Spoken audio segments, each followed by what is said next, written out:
Bismillahirrahmanirrahim. Assalamualaikum warahmatullahi wabarakatuh. Alhamdulillah hamdan katsiran thayyiban mubarakan fih kama yuhibbu rabbuna wa yarda. Asyhadu an la ilaha illallah wahdahu la syarika lah wa asyhadu anna Muhammadan abduhu wa rasuluhu amma ba'd. Sahabat Kursi Hikmah yang berada dimanapun di seluruh penjuru Indonesia, bahkan bumi ini, alhamdulillah rabbil alamin, segala puji bagi Allah. Di duha yang penuh hikmah ini insyaallah kita kembali bermajelis, kita kembali duduk di dalam majelis yang hari ini sudah mulai mengubah wajahnya. Yang dulunya kita bersempit-sempitan dari lutut dengan lutut saudara kita yang lain, tapi hari ini kita berdesak-desakan dengan sinyal, dengan alat-alat telekomunikasi yang lain. Dan alhamdulillah di duha kali ini saya di Hiarefa, salah satu santri Madrasah Al-Fatih yang diamanahi untuk bersamai kiai saya, guru kita semua, Ustadz Budi Ashari LC hafizahullah ta'ala, yang memang beliau telah mengajar kita semua santri Madrasah Al-Fatih, yang hari ini Madrasah Al-Fatih sudah memasuki tahunnya yang ke-7 dan sebentar lagi sudah meluluskan hasil generasi yang dididik oleh Al-Fatih. Sahabat Kursi Hikmah yang insya Allah dalam hati Allah Subhanahu wa Ta'ala, tanpa perpanjang kalam, agar kita lebih mempunyai banyak waktu untuk bisa berdiskusi dengan guru kita Ustadz Budi Ashari, maka dari itu kita sapa Ustadz Budi Ashari. Assalamualaikum Ustadz Budi. Waalaikumsalam. Masya Allah. Warahmatullahi wabarakatuh. Anak muda lagi nih. Iya, anak muda Ustadz. Iya, ya, emang. Ya. Masya Allah. Karena memang harapan ada di tangan anak muda. Iya. Saya ingat kalimat Ustadz Budi ketika di Madrasah Al-Fatih, izinkan saya berharap pada antum semua, anak-anak muda. Ya. Gitu Ustadz ya. Dan masih ada harapan. Umat ini akan masih terus berharap dan boleh berharap, bahkan harus berharap. Masya Allah. Itu dia. Ketika yang tampil menjadi soleh dan musleh adalah pemudanya. Masya Allah. Saya teringat di tulisan Ustadz Budi di awal buku Ketika Hidup Selalu Terasa Sial. Seingat saya di terima kasihku untukmu, di akhir Ustadz Budi menyampaikan bahwa keyakinan kita akan keberhasilan harus melampaui keyakinan Hajjaj bin Yusuf terhadap ampunannya. Karena kita tahu Ustadz, Hajjaj bin Yusuf seorang pemimpin yang kontroversial, walaupun ahli Quran, cinta Quran, pengajar Quran, tapi pembunuh. itu dia yang menjadi polemik ya, mungkin polemik di arah sana. Tapi sangat yakin. Iya, tapi beliau sangat yakin akan ampunannya, Ustaz. Akan ampunannya. Masya Allah. Sahabat Kursi, kalimatnya menarik kok. Gimana Ustaz? Coba boleh disampaikan. Kalimatnya kan Hajat ketika mau meninggal, dia mengatakan, ya Allah, semua orang menganggap bahwa engkau tidak mungkin mengampuni aku, maka ampuni aku. Jadi memang nampaknya itu beliau itu orang yang percaya diri sejak hidup, bahkan sampai mau menghadap Allah. Agak maksa saja. Loh, memang kalau sama Allah harus maksa. Oh gitu ya? Iya kan? Iya. Itu kalau dalam bahasa para ulama namanya al-ilha. Al-ilha. Ilha itu bahasa Indonesianya mungkin ya, merengek.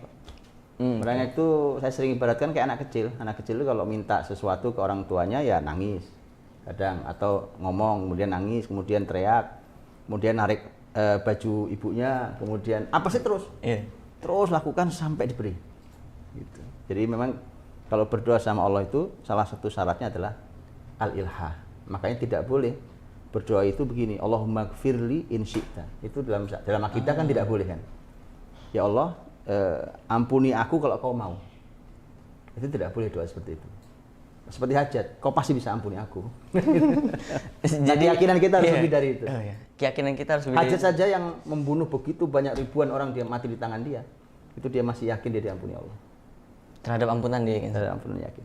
Masya Allah, apalagi kita hari ini di bulan yang penuh berkah dan penuh ampunan. Disebutkan dalam hadis yang punya banyak riwayat dan riwayatnya sahih juga bahwa bulan ini adalah bulan yang penuh ampunan. Jikalau kita masuki bulan ini dengan penuh keimanan, yang iman itu dia teguh, dia tidak akan pergi kemana-mana, gitu. Baik Ustaz, mungkin lebih baik kita langsung masuk nih satu bukunya, biar lebih panjang waktunya Ustaz, insyaallah.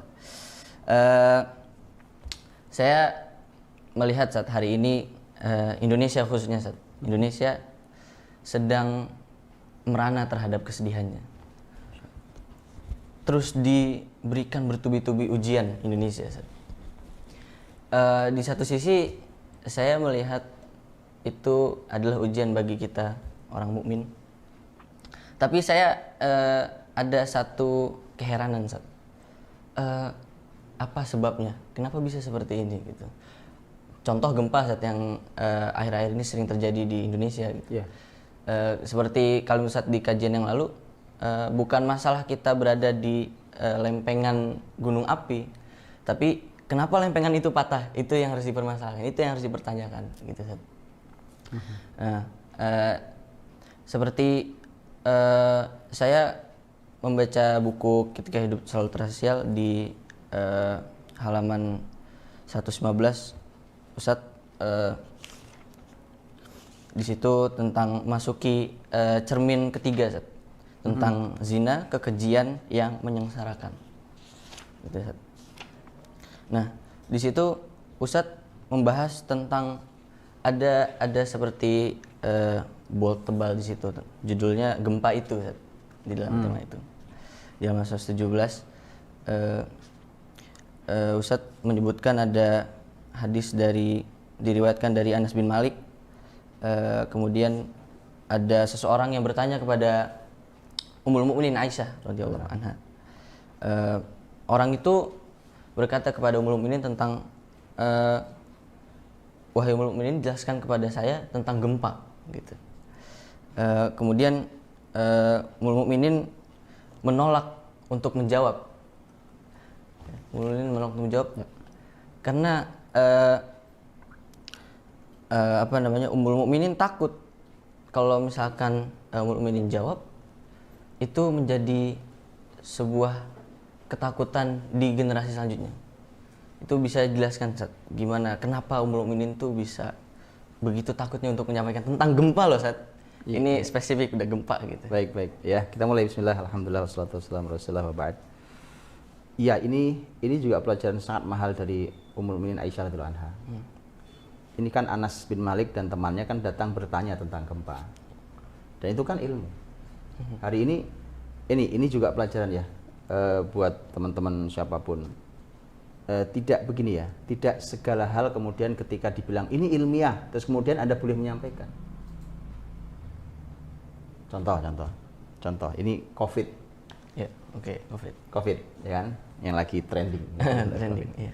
COVID dengan virusnya, itu kan para ahli ilmu punya data tentang COVID, tentang pasien yang sakit, tentang yang meninggal, tentang yang sakit kemudian sembuh, segala macam. Itu kalau dijelaskan ilmiah sekali. Betul. Coba belajar sama Ummul Mukminin Aisyah radhiyallahu anha. Beliau bisa menjawab tentang gempa dari sisi spiritual, tapi beliau menahan diri untuk menjelaskan. Jadi tidak semua hal ini ilmiah. Iya. Pernah nggak Anda ukur, wahai para ilmuwan yang menjelaskan pada masyarakat, pernah nggak Anda ukur? Begitu Anda jelaskan, itu menambahi sedih, menambahi takut. Nah, sedih dan takut itu masalah besar sendiri. Sedih dan takut itu justru menjadi penyebab orang sakit. Nah, yang sering lagi kan kalimat Ummul Mukminin tadi, kalimatnya adalah bahwa nanti kalau kamu sedih, saya ceritakan ini kamu akan sedih. Dan saya khawatir kalau kamu sedih nanti, kamu dibangkitkan dari kiamat dalam keadaan sedih. Coba, panjang sekali sedihnya. Sampai akhirat Ustaz ya? Sampai akhirat, coba itu kan analisa apa, itu luar biasa. Jadi maksud saya adalah, inilah pelajaran dahsyat, karena Ummul Mukminin Aisyah radhiyallahu anha adalah wanita dengan ilmu tertinggi di dalam Islam. Dan ingat ya, Aisyah bukan cuma ahli agama. Ini kalimat ponakannya, yaitu ponakan ini kan ada beberapa ponakan Aisyah radhiyallahu anha, ada Abdullah bin Zubair, Urwah bin Zubair, Mus'ab bin Zubair. Tapi yang banyak mengambil ilmu agama adalah Urwah. Karena memang Urwah cita-citanya jadi ulama agama. Maka ponakan ini nanya ke Aisyah, Bunda, kalau Bunda ini ahli agama, saya nggak heran lah, istri Nabi ya kan, tidak heran.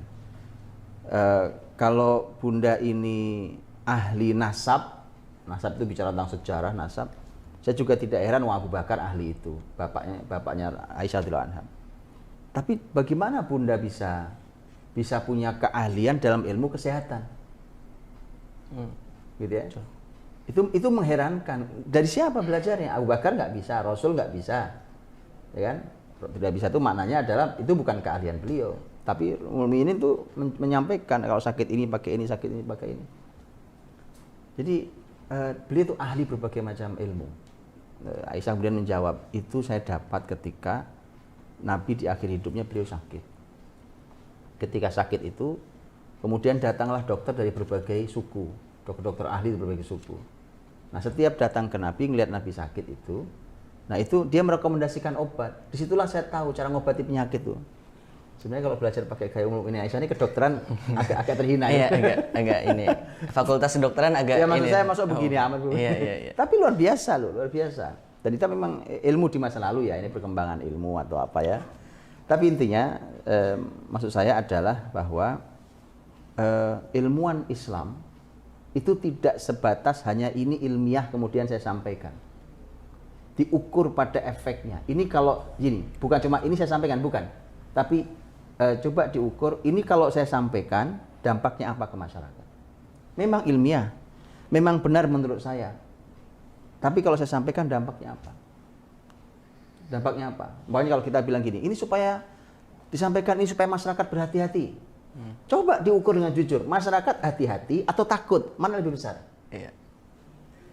Itu kan contohnya gitu. Ini contoh yang tadi Mas Covid tadi itu Iya, kan. Mas Covid. Iya. Ketika disampaikan, coba dicek, ada tidak yang ngecek? Begitu disampaikan dalam press conference resmi, ya kan pamannya, oleh siapapun, begitu disampaikan itu, mana yang lebih besar di masyarakat? Kehati-hatiankah? Ya, dan itu penting, bagus berarti. Atau ternyata masyarakat semakin panik, dan kepanikan itulah yang merupakan salah satu penyebab besar seseorang kena COVID.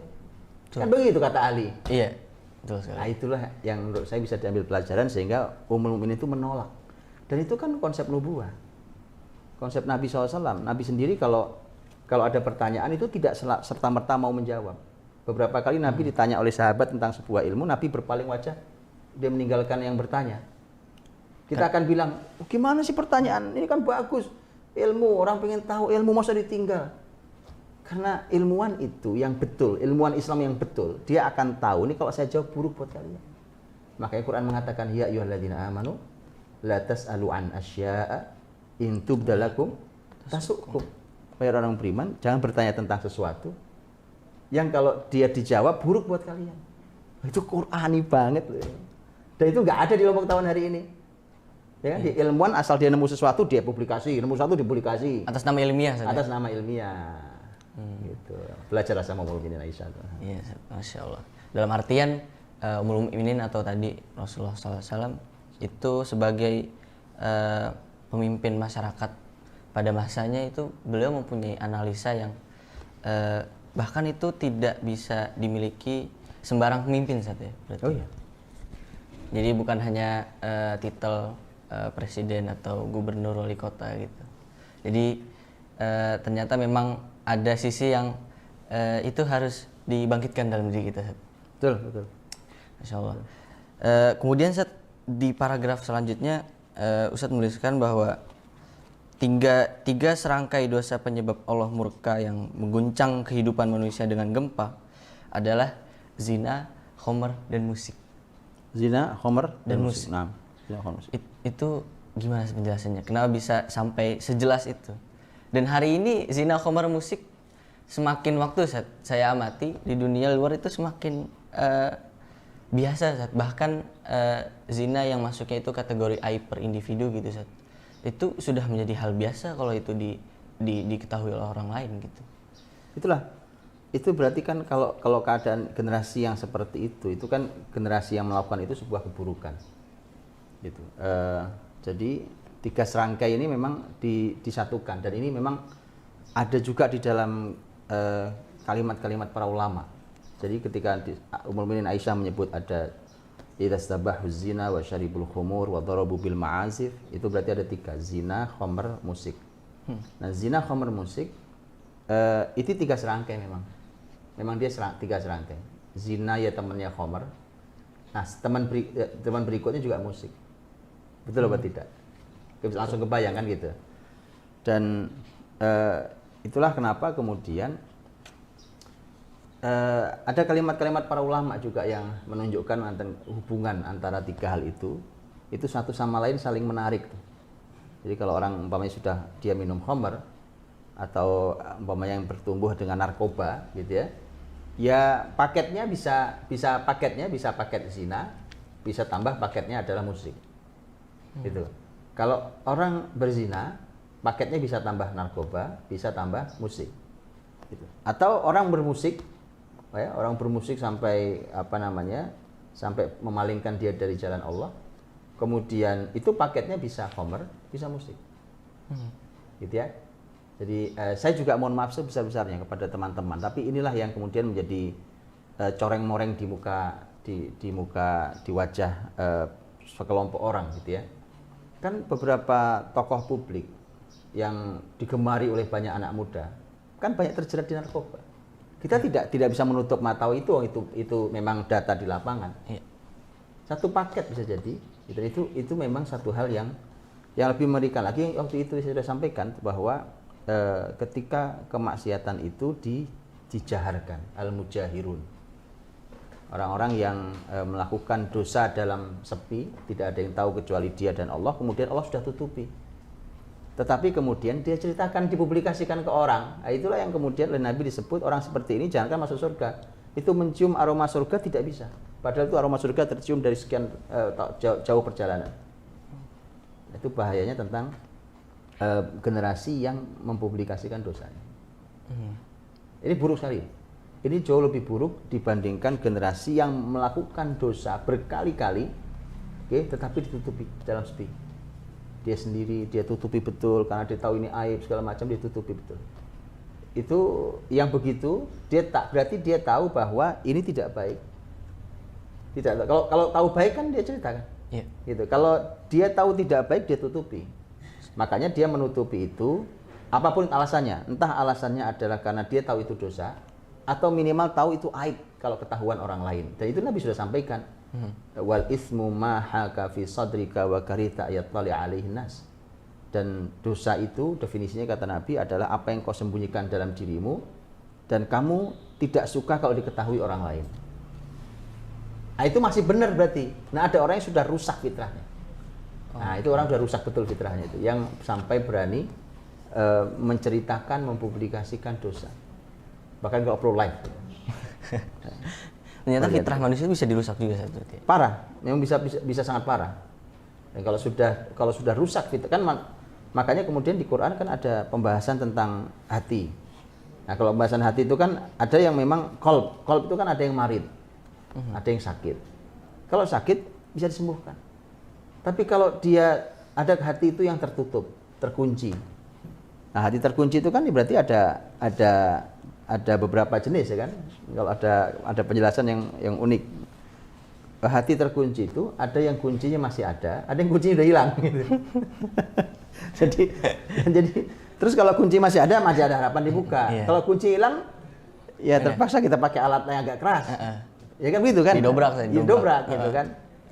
Nah, tapi kalau sudah hati yang mati, gimana? Hati sudah mati itu, kita nggak bisa menghidupkan manusia. Kita nggak bisa menghidupkan yang sudah mati. Nah, kalau Allah bisa menghidupkan. Makanya untuk itulah ini memang beragam. Jadi pelaku dosa pun juga beragam. Dan fitrah manusia itu ada yang level rusaknya level sakit, ada yang level terkunci tadi, ada yang levelnya adalah level sampai mati. Nah, kalau al-mujahirun itu kita khawatir bahwa dia sudah mati. Jadi takbir aja 4 kali saja. Takbir 4 kali, kalau dia masih hidup. Percuma hati hidup dia. Ya. Malah jadi bahasanya Kabbiru alaihi arba'an di wafati. iya. Takbir aja 4 kali karena sebenarnya walaupun hidup udah mati dia. Seperti ungkapan Imam Syafi'i tadi. Iya, Musyafir. Masya Allah. Dan ternyata saat di akhir bab itu ternyata zina itu bisa, maraknya perzinahan itu Sat, bisa menjadi wabah kematian Sat, di masyarakat ternyata. Jadi kalau misalkan kita bisa tarik benang merahnya, dengan segala musibah yang menimpa banyak tempat, kemudian menimbulkan korban jiwa, apakah itu bisa menjadi salah satu bukti Sat, bahwa karena marak perzinahan sudah terlihat jelas di hari ini Sat? Ya, jelas lah. Kalau umpamanya tentang perzinahan itu kemudian dampak efeknya umpamanya memunculkan berbagai macam penyakit kelamin. Bahkan ada penyakit yang katanya oleh ahli-ahli disebutkan susah mengobatinya, atau bahkan ada yang sempat mengatakan ini belum diketemukan obatnya. Kemudian korbannya banyak dan seterusnya. Ya sudah gitu. Kemudian kematian lah terjadi. Maka kalau kemudian salah satu dampak dari menyebarnya zina adalah menyebarnya kematian, itu hanya salah satu terjemahannya. Gitu. Tapi kemudian ketika kematian-kematian yang ada yang terjadi, kemudian anggap jalurnya bukan jalur penyakit karena zina, gitu umpamanya, tapi memang kematian-kematian yang sangat banyak jumlahnya, itu kan juga bisa membuktikan bahwa zina itu secara spiritual itu bisa memberikan dampak akan merebaknya kematian. Masya Allah. Dan di hadis selanjutnya di halaman 131 itu hadis riwayat Imam Tirmidzi. Ini yang Khomer nih ya? Nah Khomer sudah masuk. Tapi di dalam hadis ini masih ada 3 serangkaian dosa. 3 rangkai masih, ya ini selalu bukti. Menjadi teman yang 3 rangkai. Tapi kayak lingkaran setan itu. Jadi zina, ada para penyanyi wanita, musik, dan Khomer. Penyanyi wanita, musik, Khomer. dan Khomer. Hadis riwayat Tirmidzi sahih. Dan di sini ada kalimat ada khasf wa masakh wa qadh. Itu maksudnya bisa diterjemahkan? Ya, ini 3 hukuman. Jadi 3 hal ini. Kalau kalimat Nabi SAW ketika kejadian khas, masakh dan qadh itu, kata Nabi, idza dhaharatil qainat, al-qainat itu penyanyi perempuan. Zahar itu udah mulai muncul. Udah muncul dia. Ya kan? Penyanyi perempuan-perempuan ini pada muncul gitu, dan ya kita terserah lah ya mau bilang ini seni, ini itu. Ya sekarang begini, ketika umpamanya gitu. Tidak usah juga kita menutupi fakta yang ada supaya kita bisa mengobati ini. Ketika muncul gitu kan para penyanyi perempuan. Kalimat Rasul bukan kalimat saya. Iya. Ya kan? Apa tidak ada dampaknya? Jelas ada dampaknya. Lihat saja yang terjadi di lapangan. Saya kan nggak perlu bercerita satu-satu kan? Betul. Ya kan? Karena saya bukan media yang harus memberitakan ini. Baca saja sendiri. Apa dampaknya pada generasi ini? Ya kan? Apa dampaknya pada segala macam hal itu? Ini belum ketika yang sering saya sampaikan di mukaddimah bukunya Dr. Tariq Swedan yang Al-Andalus, At-Tarikh Al-Musawwar itu, bahwa peradaban Islam itu ternyata jatuhnya itu ketika bintang para artis bersinar.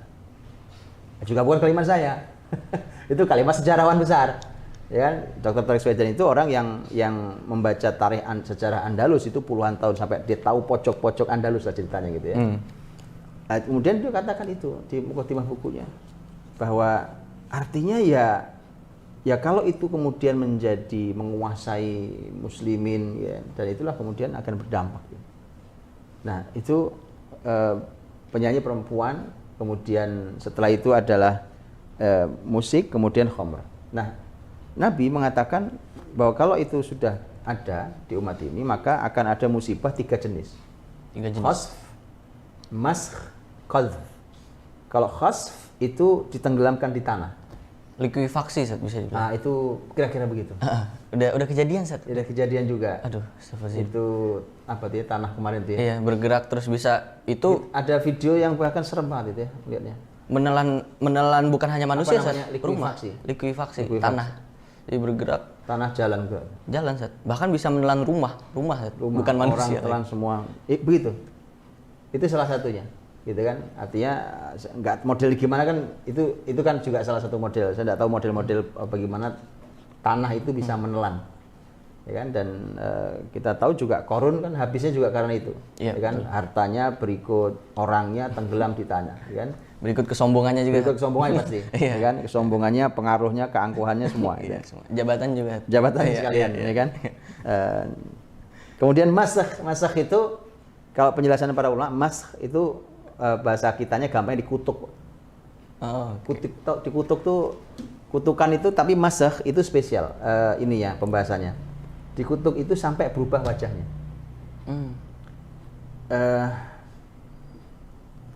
Saya coba ceritakan dikit, mudah-mudahan ini berhubungan ya, mudah-mudahan. boleh. Mudah-mudahan ya, dan kalau betul ini kesalahan ya mari kita perbaiki lah gitu ya. Saya dari kecil menyaksikan bahwa, mohon maaf sekali lagi, ada orang-orang yang wajahnya itu berubah menjadi seperti monyet. Dan saya suka bertanya karena saya melihat tidak satu orang. Saya tanya ke masyarakat, orang-orang yang sudah di atas para orang tua kita. Mereka menjawab bahwa ini dulu wajahnya normal. Loh, saya bilang kok bisa berubah? Iya. Karena bapak ibunya itu nyari pesugihan. Gitu, nyari pesugihan supaya dia kaya ke tempat yang syaratnya adalah kan dia harus berubah jadi monyet. Jadi paling tidak wajahnya. Dan itu betulan. Ada Ustaz ya? Itu saya saksikan sendiri. Itu bukan cerita orang. Kalau orang yang begitu tidak satu orang saya lihat, lebih dari satu orang. Gitu. Dan kabar dari masyarakat waktu itu saya tanya, ternyata ya orang tuanya memang rajin ke tempat dan orang tahu di mana tempat itu. Karena tempat itu terkenal. Jadi orang tahu kalau siapa saja yang sujud di situ, yang minta kekayaan di situ, dan itu dikenal memang tempat itu memang monyet. Gitu. Jadi kalau nanti arwahnya gitu. Salah, enggak, monyet betulan. Oh, ada monyet betulan. Ada banyak monyet betulan ya kan. Yang syaratnya tadi itu. Nah, jadi memang ada peristiwa perubahan wajah itu. Sebenarnya di dalam kisah-kisah kitab ulama sebenarnya ada perubahan wajah, tapi saya tidak masukkan ke sini. Tapi intinya adalah masakh. Jadi ada orang-orang yang wajahnya berubah menjadi seperti apa gitu ya, mungkin seperti binatang. Kemudian yang ketiga adalah qadhf. Nah, qadhf itu dilempari batu dari atas. Entah batu, entah kerikil itu dilempari atas. Qadhf itu dilempari. Siapa yang bisa ngelempari itu ya nggak tahu ya, macam-macam, ya kan? Umpamanya gunung. Kalau gunung meletus itu kan mengeluarkan lava lahar itu. Iya. Tapi bisa jadi kalau memang kejadian luar itu bisa jadi batu turun, melempari. Bahkan tidak mesti harus batu. Tidak mesti harus batu. Kadang-kadang itu apa ya bahasa Indonesia itu ya? Itu yang kalau menggumpal kayak es itu kalau hujan itu. Oh iya. Itu kan al-barad itu. Al-barad itu kalau kita kan agak jarang. Kalau di Eropa kan sering. Itu bisa korban jiwa. Karena dia begitu, karena dia keras, dan itu kalau dia banyak, itu mobil hancur, rumah bisa jebol, bahkan kena orang bisa meninggal. Dan itu ada data korbannya. Saya pernah baca, ada data korban waktu itu untuk menjelaskan salah satu ayat dalam Quran tentang masalah hujan yang berupa barad itu. Jadi macam-macam. Yang penting intinya adalah qadhaf itu dilempari dari atas. Gitu. Tapi nggak cuma batu doang, Ustaz ya? Tapi bisa ya tadi tidak ada pembahasan batunya, tapi salah satunya pastikan batu kerikil salah satu saja. Artinya begini, kalau dimulai dari khasf, kemudian masakh dan qadhaf, artinya hukuman itu bisa di bawah tanah, bisa disejajar dengan kehidupan kita di atas bumi ini, bisa hukuman itu dari atas. Jadi kita ini dikepung oleh hukuman gara-gara 3 dosa ini. 3 dosa itu, Ustaz? Tadi itu. Al-qainat, Al-ma'azif, dan Al-khumur. Al-khumur. Dan saya perhatiin nih, Ustaz. Al-khumur ini, khomer ini alkohol, Ustaz, bahasa kita. Dengan segala merek hari ini gitu yang menyebar luas. Itu apa ya bahasanya, sudah menjadi kewajiban saat bagi anak muda untuk sekedar mencicipi gitu saat. Mencicipi. Iya. Udahlah. Kalau mau mendingan saya ajak mencicipi yang lain. Mau. Apa? Durian enak. Oh iya benar sih. Ya kan? Atau sop atau soto boleh. Ya kan? Timbang mencicipi begituan. Dan itu akhirnya benar-benar karena diawali udahlah ini cuman sedikit aja gitu. Ada keterusan akhirnya malah rusak beneran Zat. Dan disebutkan riwayat Said bin Yazid perkataan Utsman bin Affan bahwa khamr itu umul khaba'its. Umul khaba'its. Itu buruknya. Umul khaba'its kan artinya ibu. Khaba'its keburukan-keburukan. Jadi ini induk keburukan-keburukan. Jadi semua keburukan itu ibunya khamr. Oh. Jadi kalau sang ibu sudah dia lakukan, maka khaba'its yang lain pasti tidak lama akan dia lakukan. Itu gampang ukurnya. Orang kalau sudah kena narkoba, ya hari ini kan terjemahan khamr bukan hanya minuman keras, ya kan, bukan hanya alkohol yang orang mabuk minum. Kemudian hari ini malah orang berkreasi untuk mabuk itu, ya kan? Ya. Apa aja dipakai untuk mabuk, ya kan? Yeah. Pil anjing juga diminum juga kan? Apa dulu ada istilahnya apa namanya? Bener ya? Pil anjing orang bilang gitu. Diminum juga itu. Gitu. Gak tahu kenapa harusnya anjing minum tapi diminum orang. Ya memang mental itu. Itu kalau dengan kalimat umul khaba'its bahwa khamr adalah induk dari semua keburukan, begitu narkoba yakinlah nggak lama lagi dia akan melakukan semua kejahatan yang lain. Artinya sudah terbuka pintu besarnya, maka kalaupun sekarang dia belum melakukan kejahatan lain, sangat mudah sekali untuk dia melakukan itu, melakukan kejahatan lain dan dosa-dosa yang lain. Itu khamr. Dan itu bahayanya. Ada satu poin penting sebenarnya ketika toh akhirnya negara-negara seperti negara Indonesia pun juga akhirnya juga kelelahan gitu ya. Kelelahan dengan masalah narkoba ini. Ya, sampai dibuatkan badan khusus di negara, BNN. Badan apa namanya? Kok BNN? Iya betul ya? Iya betul. Ya. Badan Anti Narkotika Nasional. Badan Narkotika Nasional bukan anti.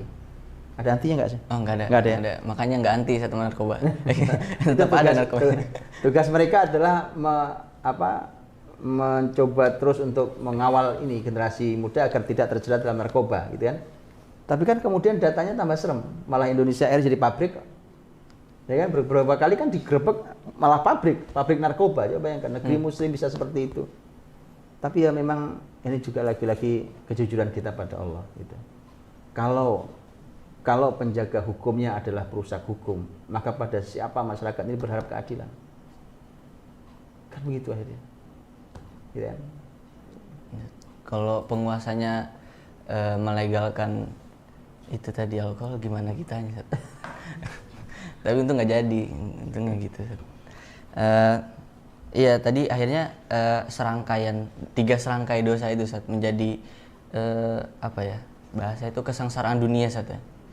Pasti, bayangkan kalau tadi ya, kalau tiga dosa dari bawah, tengah, dari atas kita dikepung oleh ancaman bahaya, kemudian bagaimana kita tidak khawatir itu?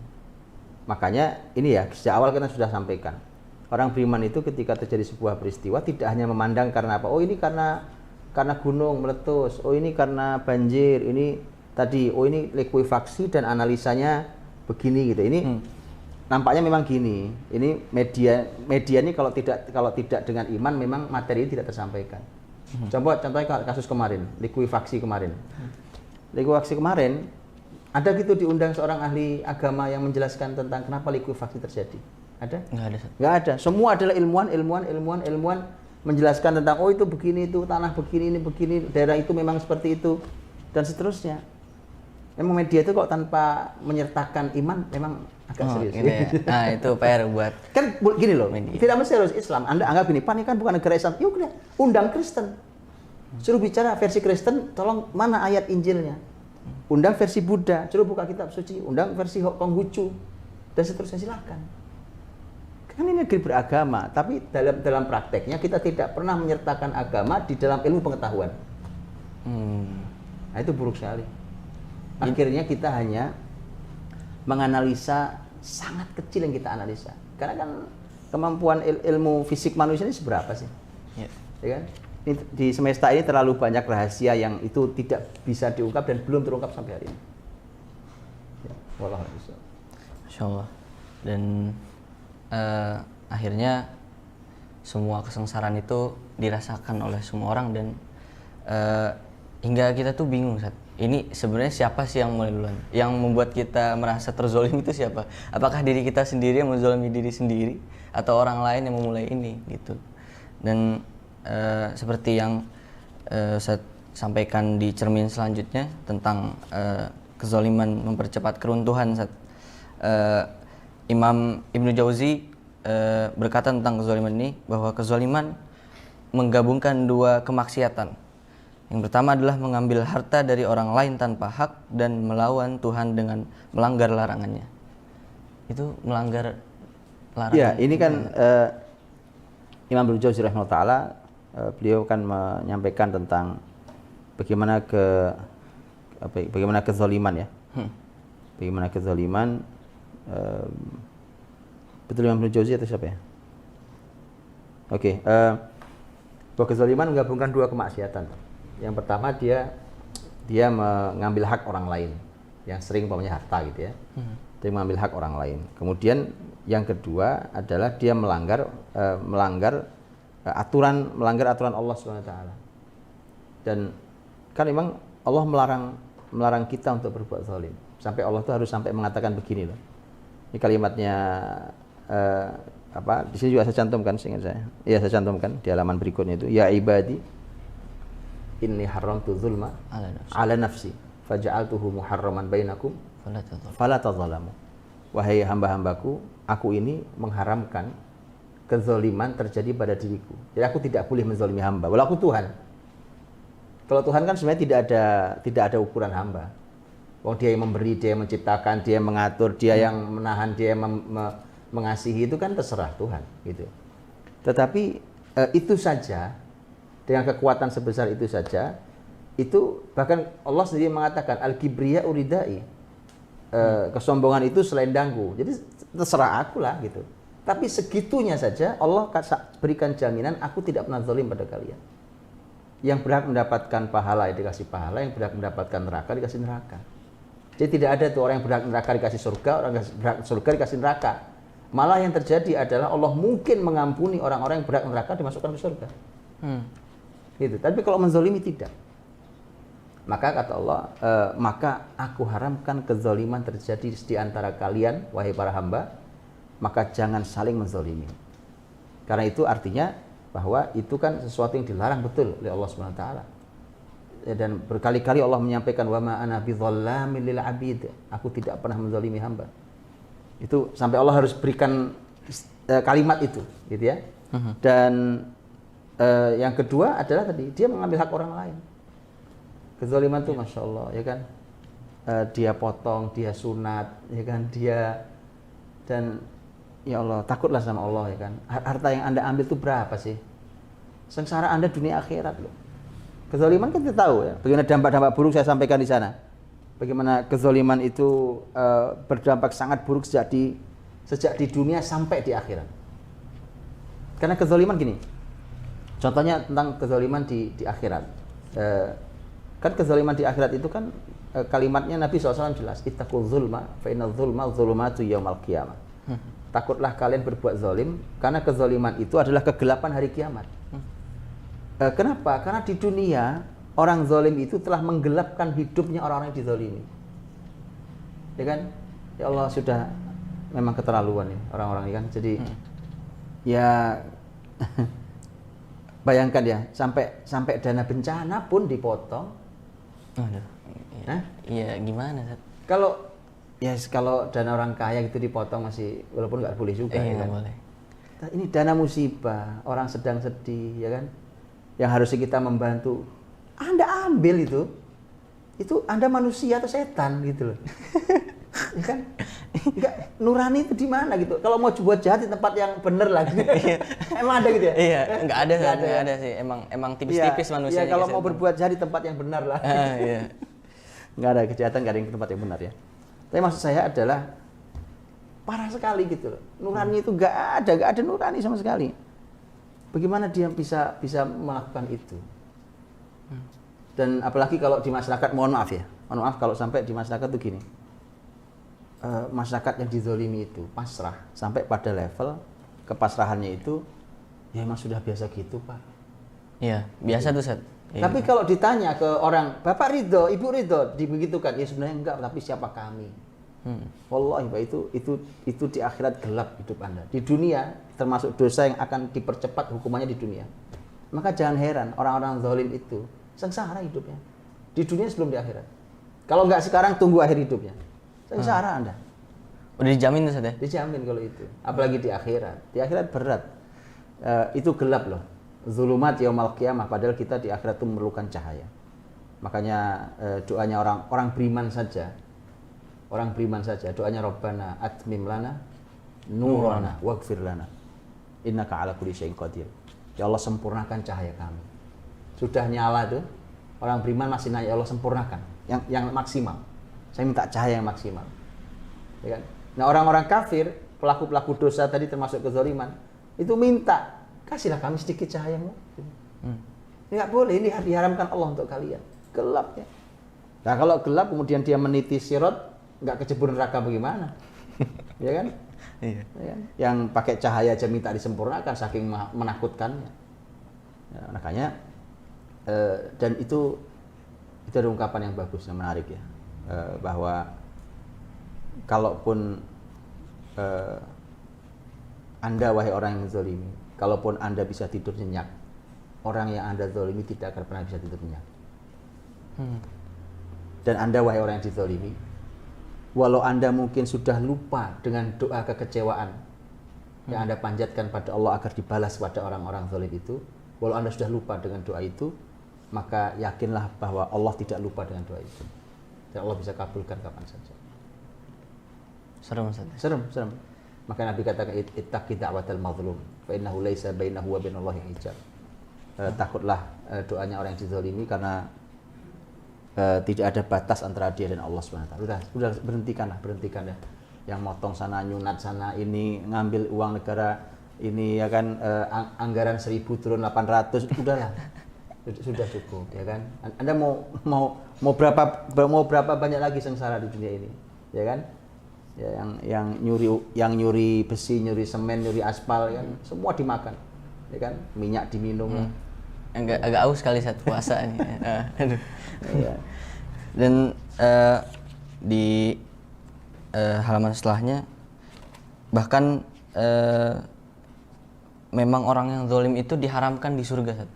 Jadi bahasanya tuh di dalam hadis riwayat Abu Sa'id Al-Khudri itu, kalau ada orang mukmin yang lagi dibersihkan di neraka terus kemudian keluar pengen dimasukin ke surga, tapi masih ada kezaliman yang pernah dia lakukan terus belum dibayarkan gitu bahasanya, itu di stop dulu di luar surga untuk diselesaikan. Ya teman-teman, itu hadis sahih riwayat Bukhari, riwayat Abu Sa'id Al-Khudri radhiyallahu anhu. Jadi itu nanti ada satu tempat antara neraka, sirat itu kan, neraka itu di bawah sirat. Jadi orang yang menyeberang sirat itu kalau dia terpeleset jatuh masuknya pasti neraka. Dan tergantung dosanya. Mereka yang selamat menyeberangi sirat artinya selamat dari neraka. Setelah itu terakhir jadi akhir dari semua kehidupan manusia adalah surga.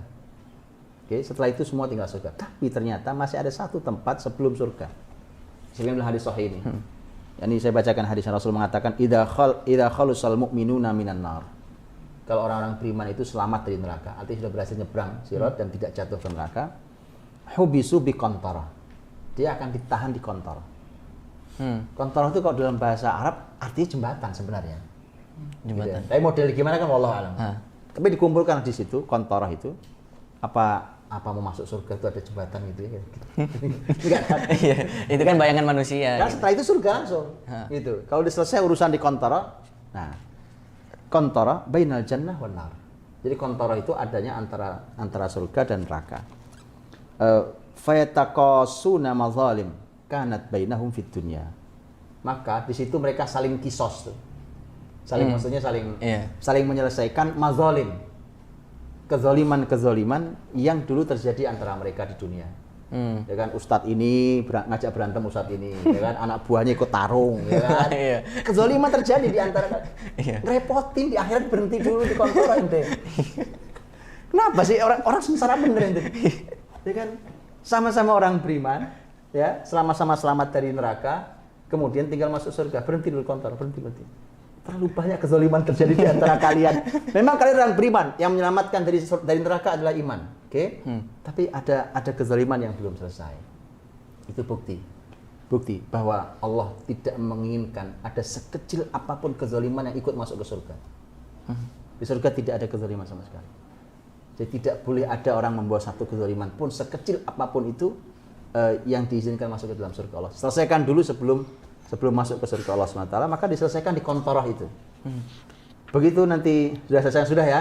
Dulu saya menghina antum, saya mohon maaf nih. Mohon maaf ya. Mohon maaf ya. Wah, dulu saya pernah bilang antum nih ya, penghuni neraka, ternyata sama-sama selamat. Iya. Alhamdulillah sama-sama. Iya kan, sama-sama selamat. Dulu aneh bilang ente ahlun nar, ya. Ternyata ente selamat juga, aneh selamat juga. Alhamdulillah. Kita salaman lah, kita berpelukan ya. Ya dulu saya pernah menzalimi rumah antum, ya kan. Saya pernah menzalimi ini antum. Kita saling minta maaf gitu. Fataqasuna tentang mazalim, mereka saling menyelesaikan urusan itu. Hatta idza nuqqu wa hudzibu. Kalau sudah nuqqu itu dari dibersihkan. Wa hudzibu itu dibikin sudah indah lah, sudah indah di antara kita. Bersih sudah, indah sudah. Sudah ya, kalau sudah bersih, udah indah, kita udah indah ya. Dulu kita berantem, mohon maaf ya. Ternyata sama-sama ahli surga kita. Ya Allah, dulu kenapa kita saling serang gitu ya. Kalau sudah indah antara kita, baru. Karena surga itu isinya kebersihan dan keindahan. Baru kemudian, udzina lahum bidukhulil jannah. Baru diizinkan mereka untuk masuk surga. Di Sahih Riwayat Bukhari. Itu tema kontrol. Saya ingat satu poin penting banget ini. Ini nggak ada di sini. Tentang kata mazalim. Ini ada kata mazalim, yaitu kezaliman-kezaliman. Di negara Islam, di zaman kekhilafan Islam dahulu, dinasti-dinasti Islam itu ada satu kementerian. Kadang-kadang kementerian itu dimunculkan, kadang-kadang dihilangkan. Namanya Kementerian Mazalim. Ada, Seth? Ada. Bagus kayak Indonesia kita buat ya. Cakep, nanti kalau presidennya orang yang baik, ya kan, saya nitip satu kementerian. Ya, kementerian kan boleh dihilangkan, boleh dimunculkan tergantung presiden, gitu ya. Jadi Pak Presiden di zaman kebesaran Islam itu dulu ada namanya Kementerian Mazalim. Ketika zaman sebelumnya banyak kezaliman, kayaknya Indonesia cocok kayaknya. Cocok. Ya kan? Langsung rame nanti. Makanya, apa tugas Kementerian Mazalim? Lihat, tugasnya keren banget. Kementerian itu di pusat ibu kota, Kementerian Mazalim itu ada penanggung jawab menterinya. Kemudian dia akan mengumumkan ke semua kota, wilayah, keamiran. Ya, kalau kita lihat provinsi ya kota diumumkan, dan di setiap kota itu anggap kita ya kota, provinsi atau kabupaten gitu. Itu mereka ada kalau di kita semacam dinasnya, dinas mazalim. Nah, jadi kan Kementerian Mazalim kan. Jadi Kementerian Mazalim, singkatannya apa itu? Ya kan? Kemudian nanti di bawahnya ada tuh kepala dinas kedinasan mazalim. Itu nanti tugasnya dia cuma duduk di kantornya itu. Setiap hari dia harus membuka kantor, anggap pakai jam sekian sampai jam sekian gitu ya, buka kantor. Yang tugasnya adalah menerima aduan masyarakat. Apa yang diadukan? Bahwa saya pernah dizalimi. Apa saja adukan. Oke. Terutama adalah kezaliman negara pada rakyatnya. Wah, ini cakep ini. Bukan kezaliman sesama mereka. Oh, bukan cuma sesama doang saya itu. Kalau kezaliman sesama mereka itu bisa juga diadukan. Nanti kan bisa diselesaikan di pengadilan, bisa diselesaikan oleh mazalim itu sendiri. Terutama kalau kezaliman sesama mereka itu umpamanya rakyat kecil ya kan, punya tanah dirampas ya kan untuk membangun apa gitu kan. Kemudian dia tidak terbayar ya kan. Itu kadang dilakukan umpamanya oleh pengusaha besar. Dia kan juga nggak bisa ngelawan, dia boleh mengadukan itu. Nanti pengusaha itu bisa dipanggil dan dipaksa untuk membayar dan segala macam. Nah, yang keren lagi adalah mereka boleh, lihat keren banget ya. Islam itu memang keren banget. Emang keren, Seth. Keren ya? Keren. Jadi mereka boleh mengadukan kezaliman negara pada mereka. Saya pernah dizolimi negara membangun jalan tol. Sawah saya dibayar cuma sekian. Itu padahal penghasilan hidup saya. Saya minta 2 kali lipat. Oh, suka umpamanya. Oh kan? iya. Saya ngajarin aja. Ya kan? Ngasih inspirasi. Iya. Ya kan? Jadi itu harus dibayar. Yang keren dulu gini. Umar bin Abdul Aziz Khalifah rahimahullah taala kita tahu. Umar bin Abdul Aziz itu membuat menteri mazalim juga. Kan zaman Adil iya, tapi zaman sebelumnya banyak masalah. Oh iya. Nah, ketika zaman sebelumnya banyak masalah, dia buat itu Kementerian Mazalim. Sampai kemudian disebutkan Baitul Mal di Irak itu habis. Duit negara itu sampai habis untuk membayar mazalim. Zalim banget itu Irak. Itu levelnya level keuangan negara, Ustaz. Habis. Iya, keuangan wilayah. Jadi anggaran sekarang apa namanya? Anggaran daerah. Anggaran daerah iya habis untuk bayar mazalim. Umar bin Abdul Aziz mendapat keluhan dari pemimpin setempat, gimana habis? Kalimat Umar bin Abdul Aziz bagus banget. Lebih baik habis daripada kita punya tanggungan menzolimi orang lain. Begitu, oke ya? Iya. Nitip nih, nanti siapapun jadi kementerian atau nggak usah nunggu presiden juga. Anda jadi bupati, wali kota, buat tuh satu divisi kayak badan kayak apa kayak memungkinkan secara undang-undang namanya mazalim. Umumkan di wilayah itu, di kota itu, di kabupaten itu, ya kan? Umumkan bahwa yang pernah merasa dizolimi oleh orang siapapun dan merasa dizolimi oleh pemerintah datang ke sini mengadu. Bahkan perintah Umar bin Abdul Aziz begini perintahnya. Anda tidak perlu menghadirkan bukti kuat. Coba ini kan nekat banget ya. Kenapa? Karena gini loh. Contoh gini, ada orang dirampas hartanya, tanahnya. Ya kan? Yang rampas itu punya sertifikat. Betul kan? Betul. Kenapa? Karena pembuat sertifikatnya zalim juga. Iya. Pemilik sahnya dia orang nggak mampu ini, orang lemah masyarakat biasa ini. Ketika dia mana buktinya Pak? Ya Pak, ini buktinya dulu cuma girik, girik zaman penjajah, ya kan? Cuma girik. Sementara si bos itu datang bawa ini sertifikat saya. Ya, padahal pendusta, pembohong, maling. Itu. Makanya itu hebatnya Umar bin Abdul Aziz. Dia mengatakan bahwa saya tidak perlu bukti hebat, saya nggak perlu bukti kuat. Asal Anda ngadu, ngomong, kalau perlu bersumpah demi Allah cukup, saya berikan. Keren ya? Kalau ada yang berani melakukan, wallah Pak. Yuk kita doakan bersama-sama, siapapun pejabat yang berani melakukan ini. Amin. Ya kita doakan mudah-mudahan Allah berikan surga pada Allah, berikan kemuliaan buat dia dan keluarga dia. Tapi kalau berbuat zalim kita doakan yuk. Iya, kita doain aja. Enggak terusin. Mudah-mudahan dapat hidayah. Iya, mudah-mudahan dapat hidayah. Masya Allah. Dan memang yang salah satu yang dikhawatirkan tadi, Sat, orang yang terzolimi itu adalah doanya, Sat. Iya. Karena yang tadi saya katakan, mungkin orang yang menzolimi sudah lupa kalau dia pernah menzolimi seseorang. Tapi doa orang yang terzolimi itu tidak akan pernah dilupakan Allah. Iya. Orang yang berbuat zalim lupa dia pernah menzolimi orang. Tapi Allah tidak pernah lupa kezaliman orang itu. Dan orang yang dizolimi lupa dia pernah berdoa, tapi Allah tidak lupa akan doanya. Itu bahaya.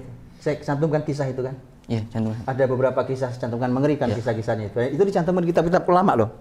Ya kan itu istana yang merobohkan gubuk. Iya, betul ya? Ya memang tidak pantas lah di tata kota istana samping gubuk kan ya nggak enak. Iya. Tapi mau gimana? Anda harus pandai merayu ibu tua pemilik gubuk itu kalau pengen gimana kayak caranya ya kan? Oke Bu, kalau emang nggak mau dibeli oleh istana kan nggak pantas lah ya tata kota ya kan? Iya. Supaya nggak sih? Nggak pantas. Istana ya kan? Iya. Samping gubuk kan ya. Secara pemandangan tata kota nggak indah lah. Nggak. Kurang Ya. etis. Nah, gitu. kecuali kita punya rasa keindahan yang berbeda. Bahwa kita akan bilang ini keindahan luar biasa nih. Jadi kalau difoto dia lomba foto internasional mungkin menang itu. Iya. Lomba desain internasional gitu ya. Istana megah sampai gubuk reot. Iya. Kayaknya keren banget. Gitu. Keren. Yang terjadi nyinyir netizen. Ya, jadi kita bisa bayangkan itu. Bagaimana kemudian Allah SWT memberikan hukuman. Ya kan? Kan kita tahu mana kisahnya mana? Halaman berapa? Kehati-hatian salafus soleh. Kehati-hatian salafus soleh.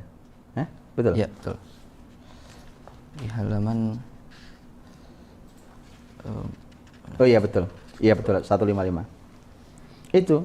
Jadi kemudian kan harusnya bagaimana caranya segala macam kalaupun tidak ya udah. Kalaupun tidak mau ya dibangun saja kan supaya kelihatan indah. Malah dibangun mungkin beliau nyaman mungkin ya kan. Dan seterusnya. Jadi tapi kemudian yang terjadi akhirnya kemudian dia dia sita saja itu. Kita ditanya ternyata itu milik seorang ibu tua. Begitu ibu tua melihat rumahnya hancur, simple. Ibu itu bertanya, siapa yang menghancurkan? Terus bilang, raja bu sebelah. Raja yang ngancurin. Ibu tua itu ngangkat kepala ke langit. Itu hebat. Ngeri loh itu. Ngeri satu. Ngeri. Orang dizalimi kalau sudah ngangkat kepala ke langit, waduh. Bapak ibu ya boleh sih, tapi kasihan sih. Orang yang dizalimi dikasihan. Iya, Kita harus ngangkat ke langit tuh. Ibu itu ngangkat kepala ke langit dan berkata, ya Rob. Itu. Kalimatnya ajaib. Dengerin baik-baik. Ini dalam kitab Al-Kabair Imam Az-Zahabi. Ya Rob, kalau aku tak ada di sini, maka di manakah dirimu? Gimana coba? Coba gitu doang itu. Iya. Dalam loh saat itu. Dalam. Ibu itu Masya Allah itu. Cuma pengen tahu, engkau ada di mana ya Allah? Ngelihat ini nih, iya. Engkau di mana? Ini mohon maaf, ini bahasanya agak nggak enak, tapi boleh dikeluarin ya? Boleh, silakan. Ini ibu ini sampai kayak ingin mempertaruhkan ketuhanan. Kau masih Tuhan bukan? Jadi agak maksa gitu doanya ya? Tapi luar biasa ini bahasanya. Dan itu menggetarkan. Itu bisa menggetarkan. Mungkin ini lihat bayangkan. Maka Allah perintahkan Jibril untuk membalik istana itu berikut penghuninya. Berat sekali. Terus ada kisah yang itu, kisah nelayan. Mana kisah nelayan? Ada? Ada. Di mana itu kisah nelayan tuh? Oh ini dia terakhir itu 158 159 yang iya. Bab kezaliman tuh. Ya kan? Itu kan betul. Kisah nelayan juga gitu. Dia ya salah satu staf pejabat tapi petenteng biasa ya kan? Biasa. Ya orang tahu lah kalau sekarang ada lencana di sini ya kan. Mobil platnya juga lain, ya kan. Terus dikawal ajudan. Ya, jadi ya staf bukan orang tingginya sebenarnya tapi stafnya. Tapi zalim sama nelayan dapat ikan bagus dirampas nggak dibayar. Ya sudah namanya orang lemah tuh mau ngapain sih? Kan mau ngadu ke siapa dia memang? Kan tidak bisa ngadu ke siapa-siapa. Sudah yang ngadu paling tepat sama Allah. Sudah tengadahkan tangannya ke langit, dongakkan kepala ke langit. Ya Allah, di mana kau? Simpel doanya ya. Iya. Ya Allah, di mana kau berada? Gitu. Dengan melihat semua ini. Nelayan pulang, ya sudah selesai. Tapi itu si orang yang zalim itu kan kemudian awalnya kan itu orang kemudian kan menjadi orang sangat hina, tangannya buntung segini kan, putus sampai di batas pundaknya. Kemudian ketika ditanya kok anda ini siapa gitu ya, karena orang itu selalu mengatakan ada orang yang tangannya putus batas pundak berteriak. Ini orang yang putus tangan itu yang zalim itu, barang siapa yang melihatku maka janganlah berbuat kezaliman pada siapapun. Orang pada nanya heran kenapa kalimatnya begitu. Ternyata dia cerita dulu nelayan saya rampas hartanya, ikannya doang saya rampas. Kemudian begitu saya dapat ikan, itu ikan gigit jempol dia. Iya Rob. Jempolnya doang digigit. Ternyata itu bukan sembarang ikan. Saya tidak tahu ikan apa itu. Membusuk dia. Begitu membusuk, dokter bilang amputasi. Diamputasi jarinya, tidak semua. Ternyata membusuk sampai pergelangan. Merembet. Kata dokter amputasi pergelangan. Ternyata nggak selesai merembet sampai ke sini, siku. Diamputasi sampai sini. Kata dokter nggak bisa. Dia harus diamputasi sampai di batas pundak bahu. Maka diamputasi sampai di sini baru berhenti. Begitu berhenti nanti kemudian nanti dia cari tuh nelayan. Karena dia tahu ini kezaliman saya cuma gara-gara ngerampas ikan tuh. Dicari tuh nelayan sampai ketemu tuh nelayannya. Karena ada orang yang mengatakan gini, Tuan, kalau andai sejak awal Anda datangi nelayan dan Anda meminta maaf, meminta keridhoannya, Anda nggak akan kehilangan tangan sepanjang itu. Mungkin di sini mungkin oke lah, tapi sampai nggak kehilangan sampai ke atas ini, kan akan berhenti. Ternyata Masya Allah, itu nelayan pernah berdoa sama Allah waktu dirampas ikannya, dan dia sudah lupa dengan doanya itu. Oh iya. Kan artinya dia sudah pernah berdoa, sudah selesai gitu. Jadi doa itu ke langit saja sudah gitu. Nah, kalimatnya adalah ini kan begitu ketemu dengan nelayannya kan kemudian si pejabat yang zalim itu berkata gini, Tuanku, demi Allah apakah waktu itu Anda mendoakan kecelakaan saya? Kata si pejabatnya. Kata nelayannya, iya. Ketika itu saya berdoa, ya Allah, Sesungguhnya orang ini merasa lebih kuat di atas kelemahan saya dengan cara zalim, maka tunjukkan kekuasaanmu pada orang itu. Adulah, dia merasa kuasa, tunjukkan kuasamu ya Allah. Maka si pejabat itu berkata, Tuanku, Allah telah menunjukkan kekuasaannya pada diriku. Saya telah bertobat pada Allah terhadap apa yang saya telah lakukan selama ini, menjadi pembantu para penguasa zalim. Jadi kalau jadi staf penguasa zalim itu jangan senang. Iya. Itu bahaya itu, karena ini dia menjadi zalim gara-gara jadi staf penguasa zalim. Saya tidak akan pernah lagi masuk ke mereka, ini kata orang ini. Saya sudah tobat dan tidak akan menjadi pembantu mereka lagi. Jadi karena di sini sebentar saya tunjukkan kalimat Sufyan Tsauri. Kalimat Sufyan Tsauri rahimahullah taala, seorang imam besar. Beliau mengatakan di mana? Di halaman 156. Di bawah. Oke, lihat, suatu hari Imam Sufyan Ats-Tsauri didatangi oleh seseorang. Orang itu profesinya penjahit, kan? Tapi ini bukan sembarang penjahit. Ya, ini butik mahal mungkin ini kan? Mahal. Karena dia bilang, si penjahit ini bilang, saya ini penjahit baju-baju sultan yang zalim. Ada ya penjahit baju sultan yang zalim ada. Dia tahu kan, loh saya kan nggak ikut zalim. Saya kan cuma kerja menjahitkan baju, kan apa salahnya kerja saya halal, menjahit halal. Iya. Ya kan? Tapi kemudian memang yang saya jahit ini memang zalim dia, sultan-sultan zalim. Pertanyaannya gini kepada Imam Sufyan Ats-Tsauri, ya kan? Apakah saya termasuk orang-orang yang membantu kezaliman? Ya kan? Dijawab oleh Sufyan Ats-Tsauri. Jawabannya, justru kamulah orang zalim itu. Kamu bukan pembantu kezaliman. Kamu tuh orang zalim. Yang disebut pembantu orang zalim adalah yang menjual kepada Anda jarum, benang. Nah, itu pembantu kezaliman. Tapi kalau kamu yang buatin baju bukan pembantu kezaliman, kamu juga zalim sama kayak mereka. Iya. Bagaimana itu cuma bikin baju loh. Bisa gitu, Sat? Ya, bagaimana kalau dia jadi staf ahlinya yang menyiapkan ini itu ya tambah lagi gitu. Ya, begitulah. Soalnya kayak itu kasusnya Sat. Nyata hari ini, Sat. Sampai staff-staffnya ke bawah juga tuh. Nelayan juga, ngorbanin nelayan juga, Sat. Kayak nyata banget gitu. Insyaallah. Dan ternyata salah satu penyebab kezaliman itu juga adalah sifat kikir, Sat, ya. Karena dia pelit terhadap dunia, akhirnya dia merampas hak orang lain gitu, Sat. Betul.